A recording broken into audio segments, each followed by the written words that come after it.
ヒロの F1 です。今日も F1 のホットな話題を取り上げていきたいと思います。チャンネル登録と高評価お願いします。チャンネル登録で最新の F1 ニュースを見逃さずにチェックできるよ。 F1 日本グランプリ予選 V カーブ角田裕樹は10番手、ストロールはアロンソとの大差に戸惑う16番手、リカルドは Q3 進出ならず11番手の話題です。日本グランプリ予選でレッドブルのマックス・フェルスタッペンが1分28秒197でポールポジションを獲得し、開幕戦から4戦連続のポールポジションを獲得しました。セルジオ・ペレスが2番手になり、レッドブルはワンツーフィニッシュを飾りました。レッドブルのアドバイザーであるヘルムート・マルコは、ペレスの調子が上向きなのは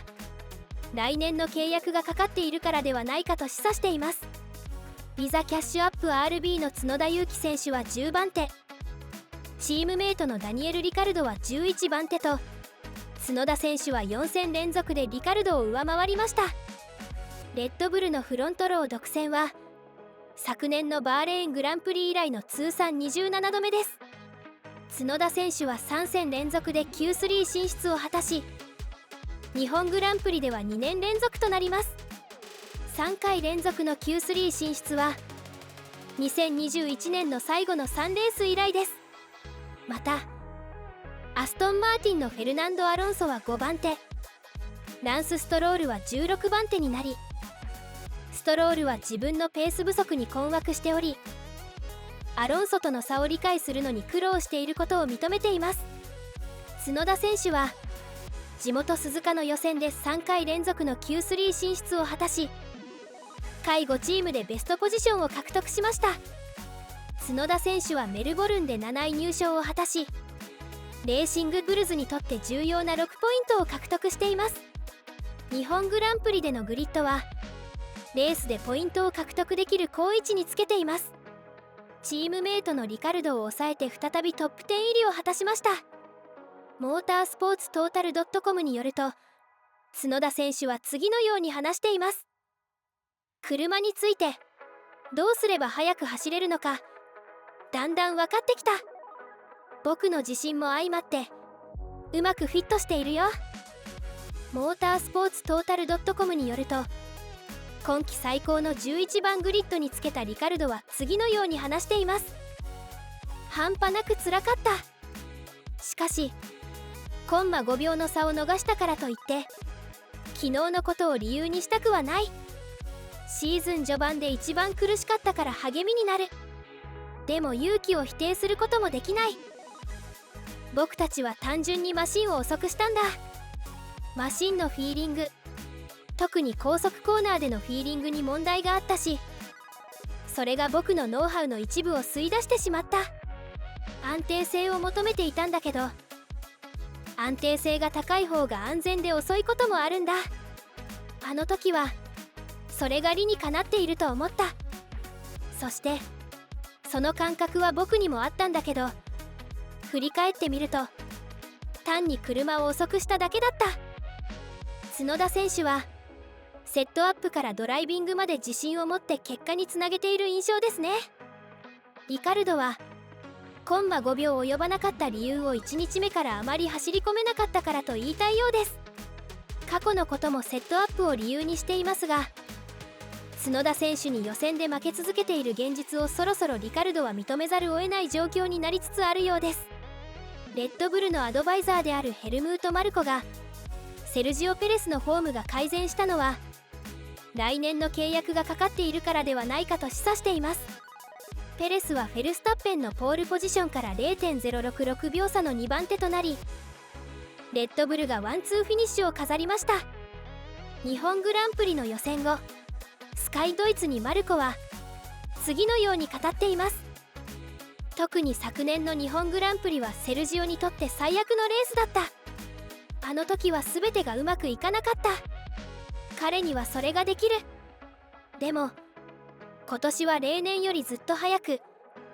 来年の契約がかかっていることも影響しているのかもしれない。それもモチベーションを高めているようだ。マルコは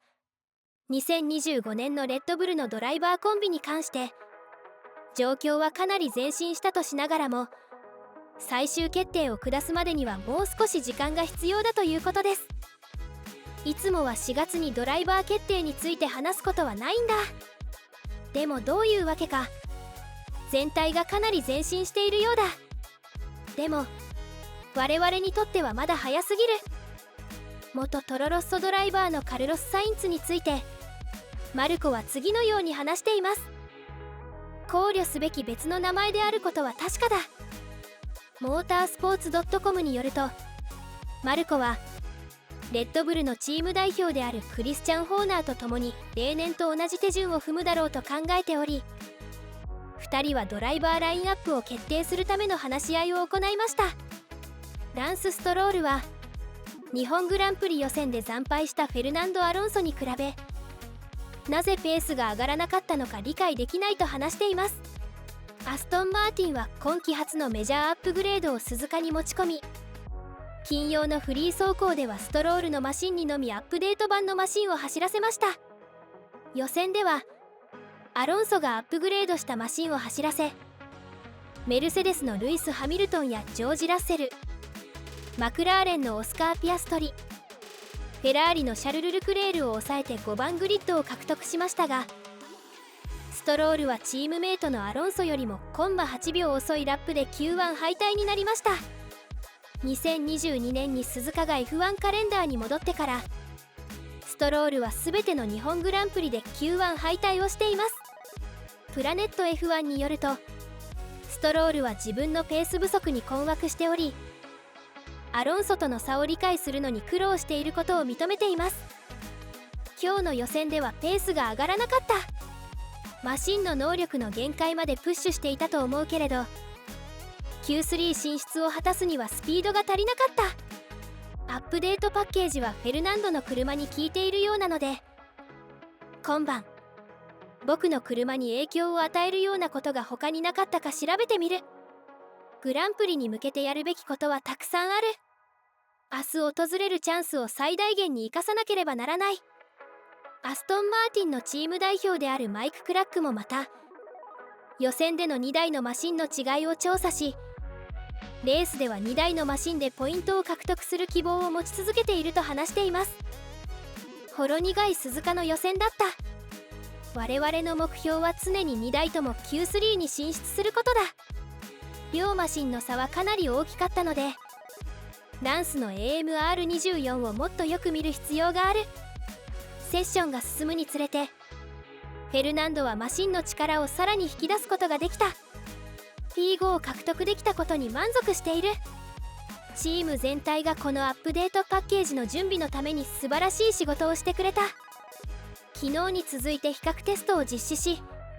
決断の助けとした。フェルナンドのマシンにアップデートを加えるために遅くまで残ってくれたガレージのチームに感謝したい。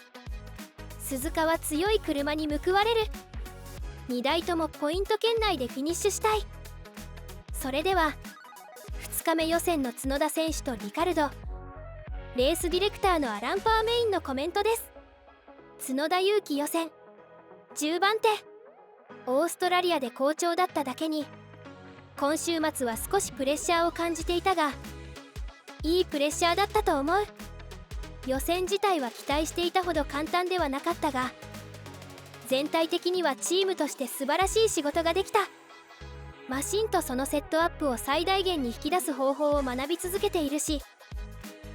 エンジニアやメカニック、コース上やファクトリーで僕をサポートしてくれる全ての人たちがいなければこの結果は得られなかっただろうし、彼ら全員にとても感謝している。ダニエルも素晴らしい仕事をしてくれたので、ポイントを獲得できる可能性がある。まだここでは達成できていないけれど、それをまとめて完璧なレースをしたい。ダニエル・リカルド予選11番手。今日は複雑な気持ちだ。悔しい気持ちもあるけれど、開幕戦のトリッキーな状況から Q3 に近づけたことは励みにもなる。昨日はほんの数周しか走れなかったし、しかもダンプコンディションだったことを考えれば、今日の予選はトップ10圏内まであと一歩のところまで迫れたので、いいセッションだったと思う。今朝の FP3 では何周か走ったし、予選ではコンマ数秒を見つけるためにハードワークをした。そこそこのタイムを出せてよかったけど Q3 には進めなかった。コンマ5秒差でノックアウトされたのは悔しい。昨日の反省を生かし、いくつかポジティブな材料が見つかった。明日はレースペースも悪くないし、クリーンサイドからスタートするつもりだ。ポイント獲得は可能だと思うので、53周目だけでなく1周目でもトップ10に入ることを目標にしたい。アランパーメインレースディレクター、もちろん勇気が再び Q3 に進出したことはとても嬉しい。彼は素晴らしい仕事をしてくれたし、ダニエルが数百分の1差で続いたことで、今日は我々のパッケージが最大限に発揮できたと思う。イタリアでもイギリスでも今季初のメジャーアップグレードを実現してくれたみんなに感謝している。新しいフロアは完璧なパフォーマンスを見せてくれた。この好調を明日も維持してできるだけ多くのポイントを獲得したい。 F1 日本グランプリ予選 V カーブ角田裕樹は10番手、ストロールはアロンソとの大差に戸惑う16番手、リカルドは Q3 進出ならず11番手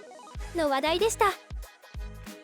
チャンネル登録と高評価お願いします。チャンネル登録で最新の F1 ニュースを見逃さずにチェックできるよ。